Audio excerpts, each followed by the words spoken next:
Ligne droite. Le grand réveil. Le grand réveil avec notre invité ce matin, Jean-Frédéric Poisson. Bonjour. Bonjour à tous. Jean-Frédéric Poisson, on va parler de cette commission d'enquête réclamée par la France Insoumise. Mais d'abord, j'aimerais vous faire réagir à cette actualité que vient d'évoquer Maëlys, le meurtre de Philippine, 19 ans, retrouvée morte dans le bois de Boulogne il y a quelques jours. On a retrouvé l'auteur présumé hier soir en Suisse. Toujours le même profil, toujours les mêmes causes. Quelle est votre réaction ce matin, Jean-Frédéric Poisson ? D'abord, de la très grande tristesse et un soutien à la famille et à tous ceux qui connaissaient cette jeune fille, bien sûr. Deuxièmement, une colère qui ne cesse pas, mais qui s'exprime depuis longtemps, même si je n'ai pas l'habitude, vous le savez, de rebondir sur ou de parler beaucoup de ce genre de malheur.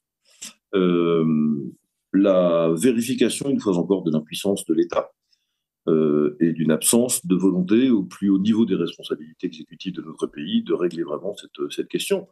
Il a été dit depuis longtemps, et dès les premières affaires comparables, qu'en réalité, on a évidemment la capacité de faire pression sur des pays qui ne veulent pas récupérer leurs ressortissants étrangers délinquants. On ne veut pas le faire, c'est tout. On ne veut pas le faire parce qu'on a peur de réactions qui se déploieraient ça ou là, d'un certain nombre de communautés nationales qui seraient solidaires des sanctions qu'on prendrait à l'égard de leur pays. Je parle bien principalement d'ailleurs des pays d'Afrique en l'occurrence, que ce soit du Maghreb ou d'Afrique centrale, d'Afrique subsaharienne. On a peur, donc on ne fait pas. Mais vous savez, c'est la marque du temps. Je pense que la phrase que je viens de prononcer, elle marquera probablement une bonne partie de l'action du gouvernement Barnier, qui est actif depuis 48 heures et qui sera marqué, je pense, par une espèce de trouille.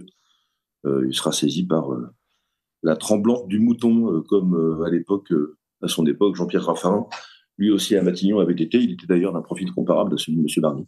Ouais. Jean-Frédéric Poisson, je vais vous faire écouter, juste avant d'évoquer donc ce sujet, la phrase qui a été reprise de nombreuses fois hier par le nouveau ministre de la Justice. Pas de laxisme dans la justice. On écoute cet extrait et je vous laisse réagir ensuite. Il faut de l'autorité, il faut de la fermeté, il faut bien évidemment des sanctions, mais je crois que le laxisme de la justice n'existe pas. Il faut en convaincre celles et ceux qui le pensent. Bon, qu'il y ait des possibilités d'améliorer bien sûr les réponses, c'est évident. Bon, mais c'est en dialoguant, en faisant confiance, en essayant de provoquer justement les possibilités d'avancer ensemble que nous pourrons apporter les meilleures réponses possibles. Qu'est-ce que votre réaction en quelques mots, peut-être après on passera à autre chose évidemment. Je suis relativement d'accord avec le garde des Sceaux, au risque de vous surprendre. Ah. Je pense que le problème de fond est que les juges, dans la plupart des cas, appliquent la loi. Ici, on a dit que il y avait un problème de laxisme. Alors, le renvoi des personnes qui sont obligées de quitter le territoire français n'est pas du ressort du ministère de la Justice, c'est du ressort du ministère de l'Intérieur. Donc, oui, ça, bien sûr. La justice en espèces n'est pas en cause. Là, ce qui est en cause, c'est la réduction de peine. Alors, la réduction de peine s'applique pourquoi ? Parce que les lois prévoient qu'il y ait des réductions de peine. Donc, si vous voulez que ce phénomène Alors, je ne parle pas des gens qui devraient être incarcérés, qui ne le sont pas, il y en a, je suis d'accord, mais M. Dupond-Moretti, dans la passation de pouvoir, disait encore hier, on n'a jamais condamné autant de personnes, jamais emprisonné autant de personnes, et la justice n'a jamais prononcé autant de sanctions. C'est sans doute vrai, je n'ai pas vérifié les statistiques. Il manque des places de prison, c'est une chose, mais surtout, si vous ne voulez pas qu'il y ait de libération conditionnelle, dans certains cas, retirez-le de la loi, et les juges ne pourront pas libérer les gens de manière anticipée. Les juges d'application des peines ne pourront pas prononcer de libération conditionnelle. C'est aussi simple que ça. Donc le problème n'est pas... Il y a un problème de fonctionnement général de la justice, c'est d'accord, et des juges idéologues qui appliquent leur loi et pas la loi qui existe, ça c'est un fait. Majoritairement, les magistrats appliquent la loi. Donc si vous voulez que ça change, commencez par changer la loi. Ça sera d'ailleurs là aussi un exercice intéressant pour savoir quelle est la ligne politique du gouvernement. On a tout un programme, merci beaucoup. Alors on va passer au sujet initial, Jean-Frédéric Poisson. Les députés de la France Insoumise réclament une commission d'enquête sur les mouvements conservateurs anti-choix agissant dans le champ de la parentalité et de la famille. Alors ça c'est le thème. Le texte... Comment ? Là aussi. tout un programme. Oui, là aussi, oui. Alors, le texte comprend un extrait que j'aimerais vous lire et pour que nos éditeurs comprennent bien quand même de quoi il s'agit. Alors, voilà ce qu'ils écrivent. En France, comme partout en Europe, on observe depuis plusieurs années des velléités de revenir sur le droit à disposer de son corps à la faveur de la montée de l'extrême droite à travers des campagnes de désinformation, des manifestations anti-IVG ou des actions chocs de mouvements conservateurs. Malgré la loi constitutionnelle du 8 mars 2024, les mouvements anti-choix continuent d'agir pour limiter les droits des femmes, des minorités de genre et des familles, notamment le droit à disposer de son corps, contrôler sa sexualité et à la préparation conjugale. Quel serait concrètement le but de cette commission d'enquête, Jean-Frédéric Poisson, et quels en seraient les risques ? Alors le but, il est simple, il est de décortiquer, d'ailleurs c'est assez bien dit, hein, l'objet est assez clair, Ouais. Faire toute la lumière sur la structuration, les modalités de financement, les moyens d'action et les réseaux, etc., de tous ces mouvements pro-vie, on va dire ça, ou pro-famille, c'est comme on veut, on va dire pro-vie pour aller vite. Faire toute la lumière, ça veut dire décortiquer le système et rentrer dans le moteur, si j'ose dire. Le risque, il est très simple. Compte tenu des pouvoirs qui sont conférés par les ordonnances de 1958 à une commission d'enquête, comme vous savez, dans ces pouvoirs, le rapporteur de la commission ou les rapporteurs d'une commission d'enquête ont le droit d'enquêter sur pièce et sur place, peuvent se déplacer à n'importe quel endroit qu'ils jugent utile et se faire communiquer par les personnes qui le rencontrent toutes les pièces, tous les éléments, toutes les choses dont ils considèrent que ces choses sont utiles au traitement de leur objet. Pour être tout à fait précis, imaginons que le rapporteur de cette commission d'enquête décide d'aller rencontrer l'association X. Entre dans les locaux de l'association, il se fait communiquer l'intégralité des fichiers, des mails, des échanges de messages, des adhérents, le nom des adhérents, le nom des donateurs, et ainsi de suite. Voilà quel est le risque. Donc c'est donc de faire en sorte qu'à la fin du compte, il soit en possession de l'extrême gauche qui, on a bien compris, est en train de mener, enfin ce sont des commissaires politiques, ça n'a plus rien à voir avec l'objet d'une commission d'enquête. C'est que arrive aux mains de l'extrême gauche, c'est-à-dire des seuls vrais fascistes aujourd'hui opérant en France, toutes les données qui concernent les sympathisants, les soutiens et les moyens des mouvements qui sont des mouvements pro-vie dont je connais personne d'ailleurs qui se rende coupable des choses qui lui sont reprochées dans le texte de cette résolution. C'est quelque chose. Alors, est-ce que vous attendez à une opposition de la part d'une opposition, j'allais dire, à l'Assemblée, ou est-ce que vous craignez que ce genre de commission d'enquête ait bien lieu, qu'il n'y ait pas forcément de vive réaction comme vous avez pu l'avoir immédiatement ? D'abord, on n'a pas été nombreux à réagir, je vous ferai remarquer, Oui. Ce qui est un premier mauvais signal. Premièrement. Deuxièmement, le règlement, la Constitution d'ailleurs, et le règlement de l'Assemblée nationale désormais dispose que chaque groupe parlementaire, à l'Assemblée nationale en tout cas, a le droit de demander une fois par an l'organisation d'une commission d'enquête menée sous sa responsabilité, et ce droit ne peut pas lui être refusé. La seule chose qui peut être objectée pour refuser la constitution de cette commission d'enquête, c'est que l'objet de la commission d'enquête fasse d'ores et déjà l'objet de procédures judiciaires. Et à ce moment-là, au nom de la séparation des pouvoirs, le Parlement ne peut pas empiéter sur ce que l'autorité judiciaire est en train de faire de son côté. À ma connaissance, il n'y a pas de procès aujourd'hui engagé contre les mouvements pro-vie au nom de ce qu'ils sont, au nom de ce qu'ils sont, c'est même pas de ce qu'ils font, au nom de ce qu'ils sont. Et donc, les conditions de recevabilité pour installer cette commission d'enquête sont, je crois, d'ores et déjà remplies. Donc les oppositions ne pourront pas s'opposer à sa création. Les oppositions pourront faire deux choses. La première, c'est s'opposer au rapport, à la publication du rapport qui arrivera à la fin, au bout des 6 mois de travaux. C'est la durée maximale d'existence. Et la deuxième, c'est au moins commencer en commission des affaires sociales, puisque la commission des affaires sociales qui est compétente sur le sujet sera saisie pour attester de la recevabilité de la commission d'enquête, faire valoir que l'inanité de cette création et le fait que ces choses soient sans objet, c'est une opération d'espionnage et de récupération de données. En fait, c'est pas autre chose que ça. C'est un détournement clair et net de l'esprit et de la nature d'une commission d'enquête, de mon point de vue.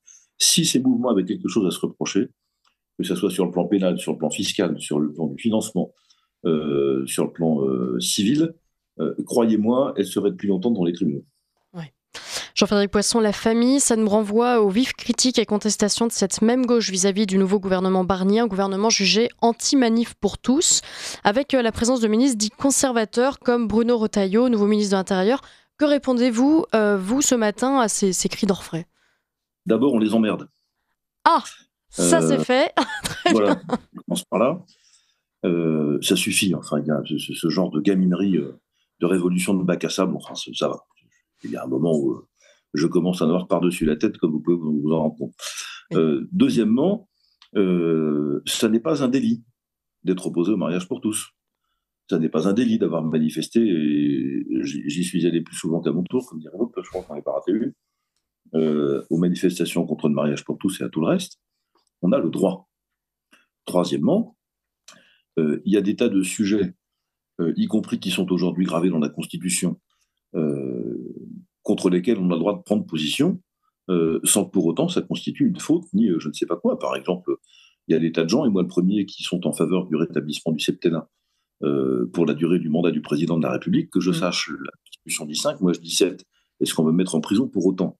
Donc ce genre de gaminerie, de révolution au petit pied, c'est indigne. Ouais. C'est indigne des partis politiques, indigne de l'état d'urgence dans lequel la France en entier est aujourd'hui plongée. Et j'espère bien que, comment diront, des réactions aussi sèches que la mienne se déploreront. Je regrette simplement que le Premier ministre ait capitulé face à cette pression d'une pseudo-gauche qui, à chaque fois qu'elle s'énerve, fait peur à tout le monde. Ils ne me font pas peur, et encore une fois, voilà. Maintenant, je vais changer de formule, je vais reprendre celle du général de Gaulle, c'est donc une citation en mort au con. Allez, comme ça, on a fait le tour. Jean-Frédéric Poisson, c'est difficile d'être conservateur aujourd'hui? Non. Ça dépend de ce que vous entendez par difficile. D'abord, je pense que l'immense majorité des Français le sont. Moi, je ne connais personne qui ait envie d'avoir une famille disloquée, pas de famille du tout, de ne pas avoir les moyens d'élever ses enfants, que personne qui ne soit pas fidèle à un certain nombre de principes qui régissent la vie en commun, personne qui ne soit pas attentif à ce qu'il a reçu des générations antérieures, qui ne soit pas désireux de transmettre un monde meilleur à ses enfants ou aux générations qui suivent. Enfin, c'est ça, le conservateur. C'est pas cette espèce de gauche, de bac comment dire, de bazar. On a fait une injure, d'abord c'est idiot, ça n'a aucun sens. Être conservateur, c'est considérer que on ne peut pas tout faire. Et qu'il y a des innovations qui sont plus dangereuses qu'autre chose pour l'humanité. C'est ça que ça veut dire être conservateur. Être attentif à ce qui fait la permanence des sociétés. Et si ça fait la permanence des sociétés, c'est sans doute qu'il y a une bonne raison. Si le vol est interdit dans toutes les sociétés, c'est probablement qu'il y a une bonne raison pour interdire le vol. Je ne prends qu'un exemple-là, il ne pourrait y en avoir d'autres. Ouais. Donc c'est difficile, parce que un certain nombre de gens ont décidé de courber les chines devant des médias qu'on laisse dominer. On les laisse dominer. Le jour où on passera par-dessus et on fera son jeu, on ira beaucoup mieux. C'est pas pour demain, mais donc il suffit d'être fidèle à son étoile. Celui qui suit son étoile ne dévie pas, dit l'adage. Donc, être conservateur, c'est une belle chose, au contraire. Je crois que Churchill avait une phrase assez jolie. Alors, ce ne sera pas exactement ça, je pense, mais c'était le progrès, oui, mais pourvu que ça aille dans le bon sens. Quelque chose comme ça, c'est ça. C'est tout à fait exact. C'est bien formulé de sa part, comme d'habitude. Alors, pour revenir à Bruno Retailleau, Jean-Frédéric Poisson, rétablir l'ordre, c'est sa priorité. Est-ce qu'il aura les moyens de ses ambitions? Ça, c'est une autre question. Finalement, la nomination d'un ministre apparemment ferme est-elle suffisante pour rétablir l'ordre, surtout? Ça, c'est une question difficile, parce que la première question, c'est que ça dépend du soutien qu'il aura de la part du chef de gouvernement. Oui. Et ça, on verra à l'usage. J'ai cru comprendre que M. Barnier était assez déterminé. En tout cas, il laisse son ministre de l'Intérieur prendre des positions assez sèches, donc une bonne nouvelle. On verra à l'usage. Et quand il va falloir rentrer dans le dur, c'est-à-dire abolir la circulaire Valls, par exemple, rétablir le délit de séjour illégal sur le territoire français, ce que la gauche a supprimé il y a maintenant une douzaine d'années. Ce sont des choses comme ça. Alors ça passera par la loi. Le circulaire Valls, c'est un décret d'abrogation. Quand il va falloir rentrer dans des choses vraiment efficaces, symboliques, qui nécessiteront un investissement ou un risque politique, entre guillemets, eu égard en tout cas à la médiasphère, nous aurons davantage d'éléments. Troisièmement, dans certains ministères, je serais plus inquiet, parce que je ne sens pas l'administration complètement en phase et directement alignée sur ce que souhaite faire le ministre. Je n'ai pas l'impression que le commissaire de l'Intérieur, où on est plutôt dans la ligne de la fermeté, d'ailleurs, ce qui est rassurant. Dernier point, ce sera une question de moyens, aussi. Peut-être pas d'abord, mais aussi. Oui. Et donc là encore, à l'occasion du débat budgétaire, on verra bien si tout ça est autorisé ou pas. M. Retailleau a visiblement la volonté de le faire. Le Premier ministre n'a pas démenti ces jours-ci. Voilà, reste à trouver les 3 autres points. Il nous reste 2 petites minutes, Jean-Frédéric Poisson. Le nouveau ministre de l'économie a lui aussi visiblement fait part de sa priorité, celle d'écarter le Rassemblement national de l'arc républicain, comme on dit.